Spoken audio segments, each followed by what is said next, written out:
You have never seen this fight matchup before, right? Well, I haven't, and shout out to this account for asking me about it. So who would win in a fight between these two? We got Lobo, a chaotic, arrogant bounty hunter who will get the job done. Then we got Kratos, the god of war, the ghost of Sparta, the god killer. So who wins in a fight between these two? Well, before I give you my answer, let's get a basic understanding and a little bit of info on what these two are capable of and stuff. I even asked this fight on my YouTube a few days ago, and Kratos got most of the votes, maybe because he's the more popular character, but the comments were siding more with Lobo. Starting off with Lobo, DC's bounty hunter. You pay him nicely or give him something good, he will get the job done, and he's a man of his word, no matter how dangerous the mission is. He is big, strong, ruthless, and doesn't care who you are. The second he was born, he was causing chaos. As a kid growing up, hurting others, creating bombs, as a teenager killing his own kind, and even creating a plan to kill his entire race on his planet. And he was successful, making him the last of his kind. He was even gifted the Red Lantern ring, which enhanced all of his powers. Or speaking of what he's capable of, Lobo has gone toe-to-toe with Superman and has defeated him before. He's knocked Superman out before, and even in one case, Superman had to fake his death just to escape Lobo. Oh my gosh! Talk about a flex! He's got space dolphins that are cool, and if you're cool with the dolphins, he won't come after you. One of the things that is famous with Lobo is his amazing regeneration, that he can regenerate fully off of a drop of blood. Even Batman was able to put a bomb on Lobo's head and explode it. And even with his head exploding, he was able to fully regenerate. Whoa. His senses go crazy. He could see crazy far beyond what the average person can see.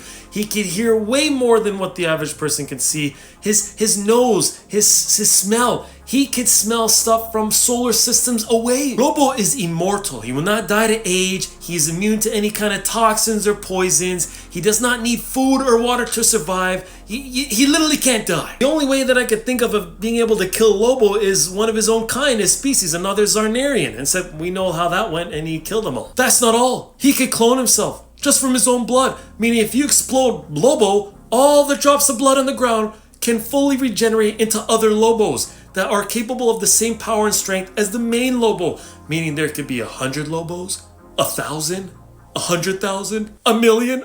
And at one point in the comics, he had an army. And I guess the only way you'd be able to defeat this army is if all the Lobos go against each other and kill each other. Lobo also possesses the Toon Force, which if you know what that means if you've seen in the characters in the cartoons how they could fall from crazy heights or be hit with crazy things and they look like nothing happened to them. Yeah, so you shoot at him and nothing's gonna happen. He's also pretty smart. He's an expert in weaponry, technology, hunting skills. He can speak like 17,000 plus languages, which helps him be able to hunt better. Maybe I should have started off with this. Lobo is banned from heaven and hell. If you just only told me that about him, I think that would be enough. So yeah, he's crazy. Let's go on to Kratos now. Kratos, the god of war, one of the strongest video game characters ever. He has infinite speed, if not infinite strength, but it's kind of hard to scale his character. Kratos has killed thousands, and he's killed many gods that we know and like, that he has defeated, and each one of these gods that he has defeated or killed is capable of a lot. He killed Ares, the previous god of war, the one that all the gods thought would be impossible to do, and he did it. He's defeated Kronos, Zeus's father, and he's killed Zeus himself. Do you know how powerful Zeus is? He's defeated Hades, who's the god of the underworld. He's defeated the Sisters of Fate and killed Helios. Kratos has defeated Hercules, the god of strength. He has defeated Poseidon.